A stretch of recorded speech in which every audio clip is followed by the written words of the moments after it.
आप सभी को मेरा सुप्रभात। मेरा नाम अर्चना खरे है। मैं आपकी हिंदी शिक्षिका हूँ। आज मैं आपको हिंदी का पाठ 10 एक दिन की बादशाहत इस कहानी के बारे में बताएंगे। इस कहानी की लेखिका जिलानी बानो जी हैं। उन्होंने इस कहानी में बच्चों के मन की भावनाओं को व्यक्त किया है। जिस तरीके से बड़े लोग बच्चों पे आदेश देते हैं, बच्चों को डांटते हैं, तो हर बच्चे के मन में ये बात उठती है, काश मैं भी बड़ा होता। अगर बड़ा होता तो मैं भी इनके जैसे ही इन्हें आदेश देता, इनको डांटता। तो एक दिन की बादशाहत का मतलब यही है कि वो भी एक दिन उन बड़ों का स्थान लेना चाहते हैं और बड़ों को छोटा बनाकर उनके ऊपर अपना रौब जमाना चाहते हैं। तो देखिए, इस कहानी में आरिफ और सलीम दो भाई रहते हैं। चलो फ़ौरन सो जाओ, उसकी माँ उनको बोलती हैं। और ऐसे वक्त पर उन्हें आवाज़ लगाती हैं जब वो दोस्तों के साथ बैठे कव्वाली गा रहे होते हैं या फिर सुबह बड़े मज़े से आइसक्रीम खाने के सपने देख रहे होते हैं।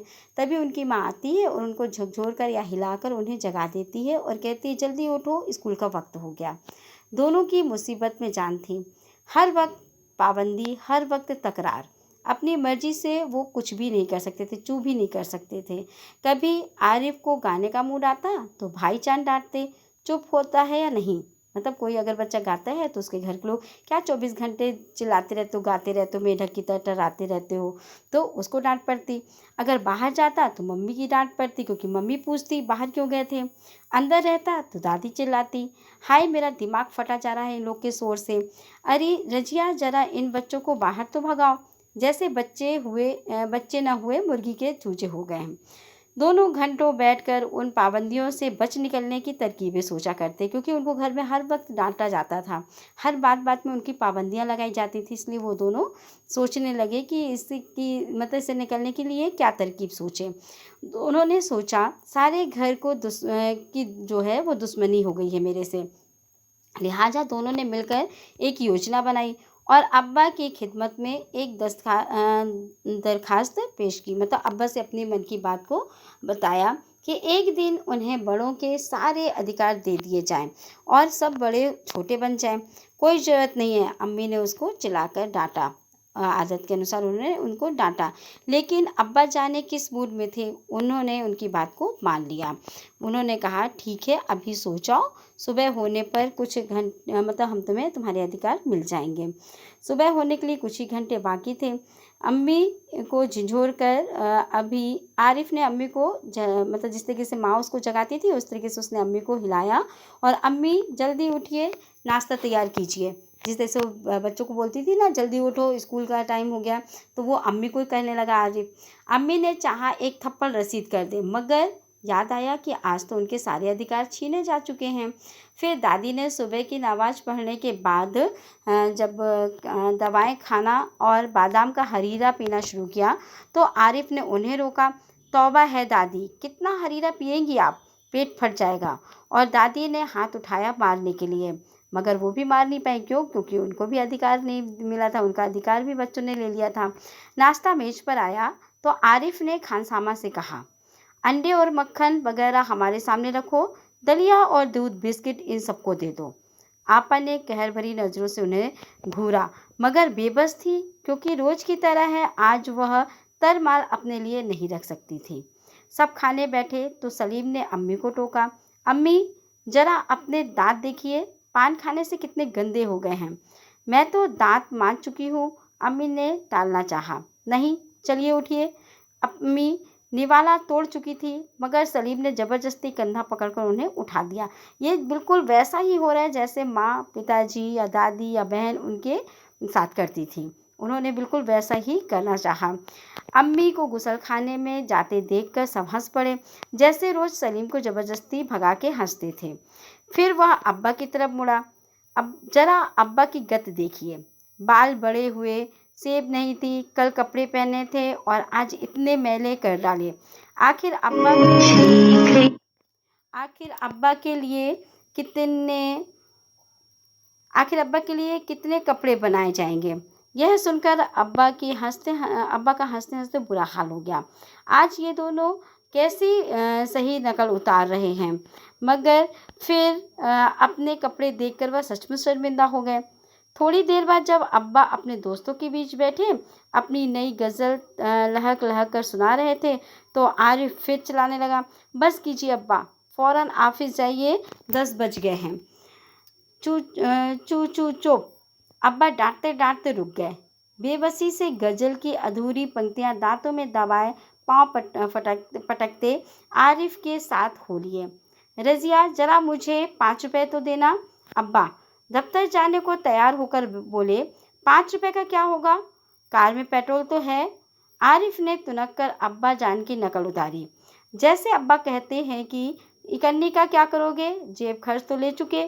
थोड़ी देर बाद खानसामा आया। बेगम साहब, आज क्या पकेगा? आलू, गोश्त, कबाब, मिर्ची का सालन।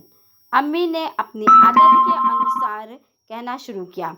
नहीं, आज ये चीज़ें नहीं पकेंगी। सलीम ने किताब रखकर अम्मी की नकल उतारी। आज गुलाब जामुन, गाजर का हलवा और मीठे चावल पकाओ। लेकिन मिठाइयों से रोटी कैसे खाई जाएंगी? अम्मी ने किसी तरह सब्र ना कर सकी। जैसे हम रोज़ सिर्फ मिर्ची के सालन से खाते हैं, दोनों ने एक साथ कहा। दूसरी तरफ दादी किसी से तू तू मैं किए जा रही थी। उफ, दादी तो शोर के मारे दिमाग पिघलाए दे रही है। आरिफ ने दादी की तरफ दोनों हाथों से सिर घुमाकर कहा। दादी के दोनों हाथों से सिर घुमाकर कहा। इतना सुनते ही दादी ने चीख चिल्लाना शुरू कर दिया कि आज ये लड़के मेरे पीछे पंजे झाड़कर पड़ गए। मगर अब्बा के समझाने पर खून की घूंट पीकर रह गई। कॉलेज का वक्त हो गया तो भाईजान अपनी सफ़ेद कमीज को आरिफ सलीम से बचाते दालान में आए। अम्मी, शाम को मैं देर से आऊँगा, दोस्तों के साथ फिल्म देखने जाना है। समझदार आरिफ ने आंखें निकालकर उन्हें धमकाया। कोई ज़रूरत नहीं फिल्म देखने की, इम्तिहान करीब हैं, हर वक्त सैर सपाटों में गुम रहते हो आप। पहले तो भाईजान एक करारा हाथ मारने लपके, फिर कुछ सोचकर मुस्कुरा पड़े। लेकिन हुजूरे आली दोस्तों के साथ खाकसार फिल्म देखने की बात पक्की कर चुके हैं, इसलिए इजाज़त देने की मेहरबानी की जाए। उन्होंने हाथ जोड़ के कहा। बना रहे, बस मैंने एक बार कह दिया, उसने लापरवाही से कहा और सोफे पर दराज होकर अखबार देखने लगे। उसी वक्त आपा भी अपने कमरे से निकली। एक भारी साड़ी में लपकती लटकती बड़े ठाठ से कॉलेज जा रही थी। आप? सलीम ने बड़े गौर से आपा का मुआयना किया। इतनी भारी साड़ी क्यों पहनी? शाम तक गारत हो जाएगी। इस साड़ी को बदल कर जाइए। आज वह सफ़ेद वायल की साड़ी पहनना। अच्छा, बहुत दे चुके हुक्म। आपा चिढ़ गई। हमारे कॉलेज में आज फंक्शन है। उन्होंने साड़ी की सिकने दुरुस्त की। हुआ करे, मैं क्या कह रहा हूँ सुना नहीं?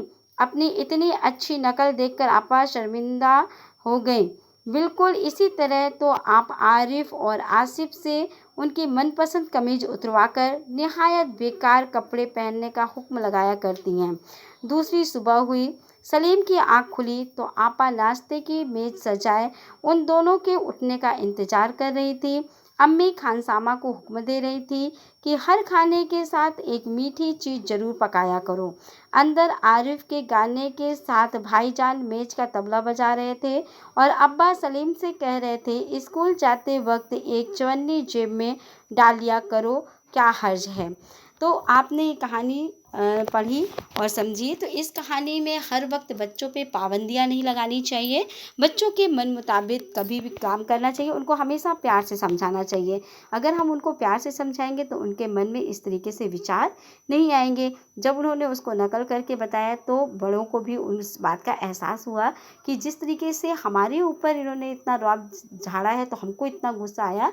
तो जब हम बच्चों के साथ इस तरह का व्यवहार करते हैं तो स्वाभाविक बात है कि बच्चों में परिवर्तन आता है, बच्चों के मन में विचार उत्पन्न होते हैं। तो इसलिए हमें कभी भी बच्चों को डांटना नहीं चाहिए। गलतियां हैं उनको प्यार से समझाना चाहिए और इस तरीके से उनके मन में विचार ना आए, इसलिए कोशिश करना चाहिए कि हमेशा उनसे प्यार के साथ उनसे पेश आएँ। तो इस कहानी को आप पढ़िए और समझिएगा। धन्यवाद।